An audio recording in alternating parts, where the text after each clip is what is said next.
Hi, my name's Nicholas Hawes with Newton's Attic. Today we'll be talking about welding. The most important consideration when welding is, of course, safety. There are three main pieces of gear that you need to wear when welding. The safety glove, which can withstand the heat of welding. The safety jacket, which prevents sparks and other debris from landing on you and also protects your skin. And the safety helmet, which protects your eyes and your face from weld splatter and the light produced by welding. Another important safety consideration when welding is that your environment needs to be well ventilated because the fumes produced by welding can sometimes be toxic. An important consideration when welding is the work area.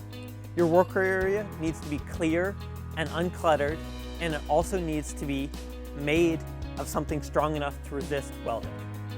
It also needs to be conductive because you have to apply a ground clamp in order to weld.